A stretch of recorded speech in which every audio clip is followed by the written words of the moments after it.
The Dauntless. Defenestration Nation is crowded and very popular, at least at the entrance. The inner area always has a controlled number of people in it to prevent overcrowding. Few things spoil a hunt like tripping over the wrong target over and over again. So, I'll give you a minute's head start, Jadza tells him after they get inside. Excuse me? I'll give you a minute to get some distance in and hide. What makes you think you're not the one going to be hunted? He asks her, and she pauses. You think you can hunt me down? She challenges him. 5 minutes, he tells her, and she raises an eyebrow. I can get you in 5 minutes or less. You do know that there are ways to blur and conceal axiom signatures, right? She asks him. You think that'll help you? You think I can't find you? He asks her, and she gives him an odd look. If it takes more than 5 minutes, I'm going to turn this hunt around, she teases. Let's make it 3 then, he says. Oh? Well, aren't we confident, but I'm a generous huntress. See you in 5 minutes. 4, you're getting that minute head start. He tells her, and she scoffs. I don't even need 5 seconds, she tells him. You're getting the minute, he says, holding up his communicator. He starts a timer. Tick-tock. See you soon. Soon? But 6 minutes is so far away, she exclaims before outright vanishing in a teleport. I don't see how 4 minutes is that long, Modan remarks as he simply watches the timer tick down. When it reaches 0, he suddenly focuses, layering axiom upon his mind over and over again, adding to his ability to multitask and focus and calculate. He opens his awareness to the quantum state, and everything breaks down into simple information. The possibilities open before him, and he observes the waveforms, noticing the impact his observations upon them, and then narrowing down his search. Then the waveform begins to collapse, and the axiom around him boils and shifts. He's in midair, and he reaches out for the roof edge. His fingers are blocked by a soft rump, and he feels his fingers trail down the tight leather pants. He grabs at it and gets a big grope of her bottom, and he can hear a mostly muffled squeak from the woman. He lands on his feet and looks up at the rapidly retreating distortion that is Jadza. Waveforms are observed and collapsed once more, and there's a sense of movement as he's suddenly in front of Jadza. Before she can fully stop, he sweeps her into his arms and then leans close. Gotcha. How? She asks. When failure is impossible, success is inevitable, he says cryptically. No one's that good. No, so you cheat, he agrees. What did you do? What I'm going to do to that empty hand, master. I'm going to make losing impossible. What? One of the most common ways of teleporting involves altering probability. It uses the fact that the universe is in motion to basically tell it that no, it's made a mistake and you're actually somewhere else. I use something similar to tell it exactly what's going to happen, or rather, to tell it what's not going to happen. If you can put away every possibility of failure, then success becomes much easier. Are you trying to tell me that you can control probability? Everyone can. I've just taken it to its illogical extreme. How? I practiced with coins. I told it what it would land on and would manipulate the chances without touching the coin itself, then would have someone else flip it. Until I could call it 100 times in a row 100 times without making a mistake, I stuck on that exercise. I've also been preemptively banned from gambling with the crew under any circumstance. I'm allowed to be a bookie, though. Oh, no. You're not distracting me. How? What? How is this useful? How did you use it to find me so fast? I observed the possibilities of teleporting the wrong way and eliminated them. I didn't know in what direction you would be, but I knew I would be close enough. I take away any chance of failure and throw myself forward. It's a matter of perspective.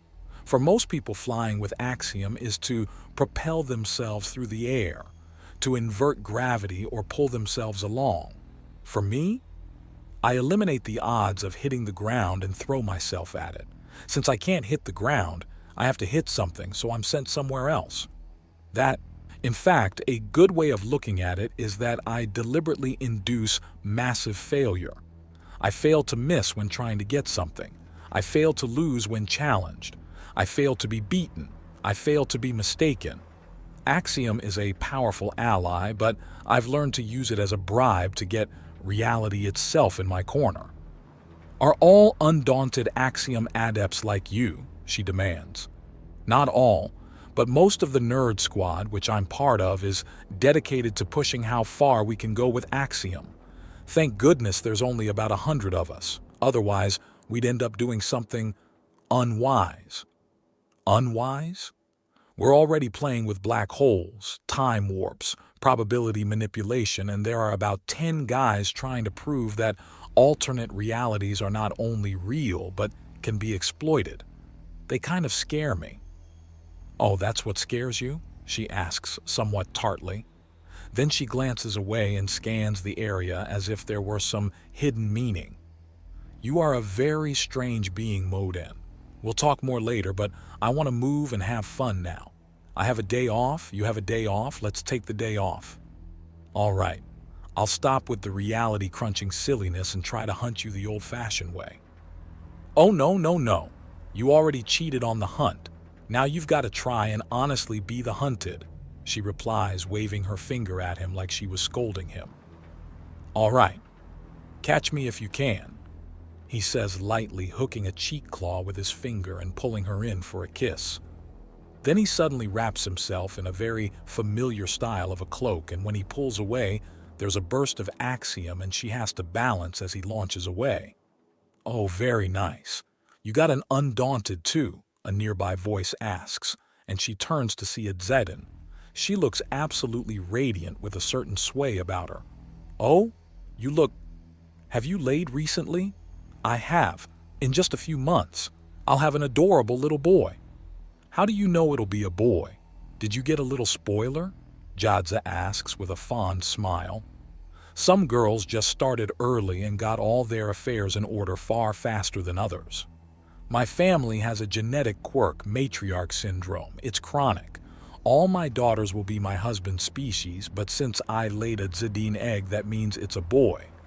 Wait, there are only a few Zedine families with chronic matriarch syndrome.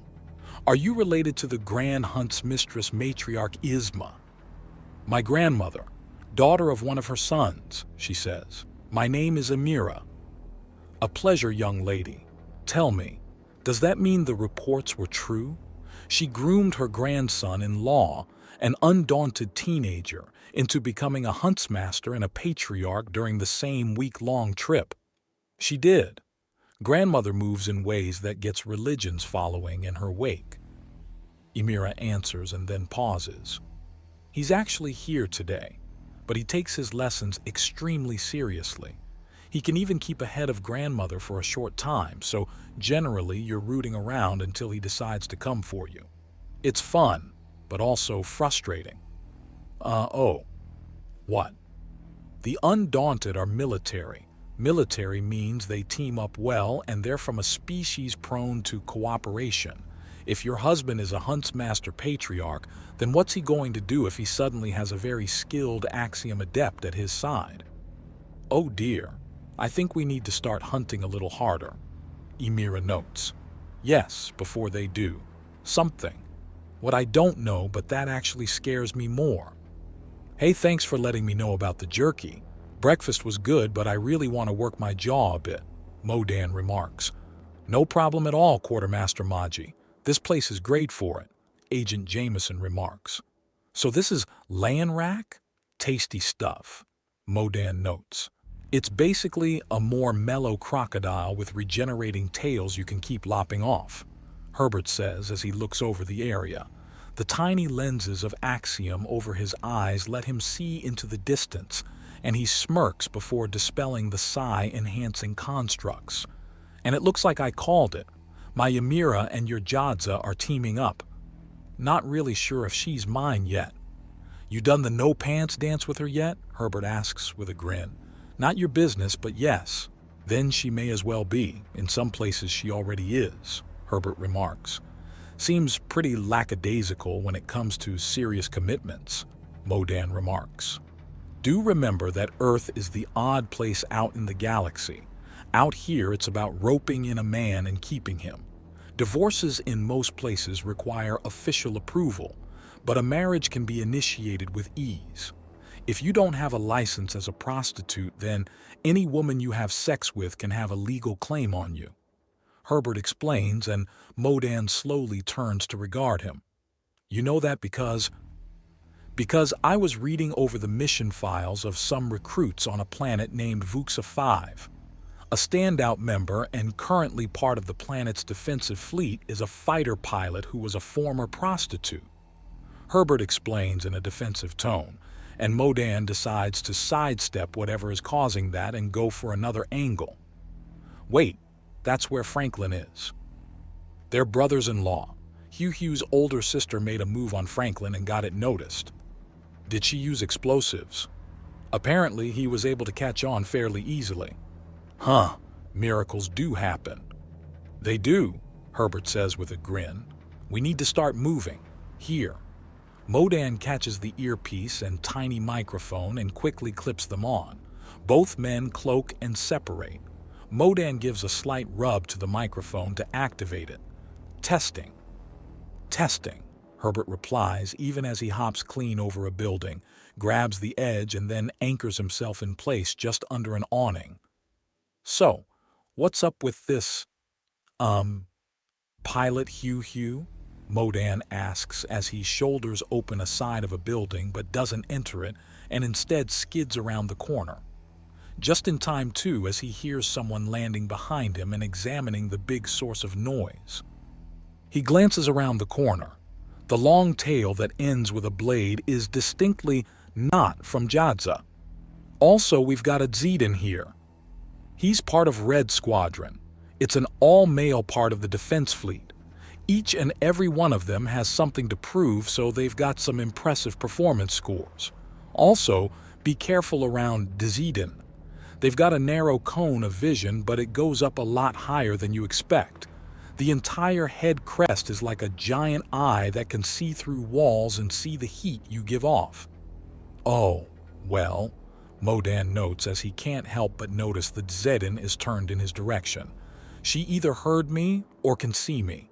But it's not Jadza, so I'm still in play. Hey Jadza, he's over here, Emira calls out and Modan starts running. You were saying? Herbert asks in a distinctly smug tone.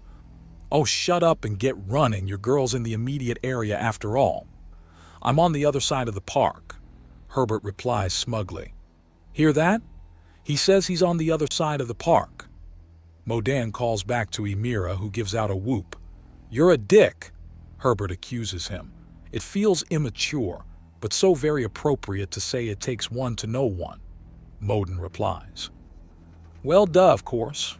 We're in the military, Herbert says in a tone so dry that Modan has to laugh. Then he's tackled around the waist, and by the time the rolling stops, he's being straddled by a very pleased Jadza. Gotcha, she says, and he sighs. Yes, you did, he replies, and she lies forward to give slight scratch at the tip of his nose with her cheek claw. You should be running now. Oh, let me savor my prize. She scolds him, and he chuckles. Very well, savor away.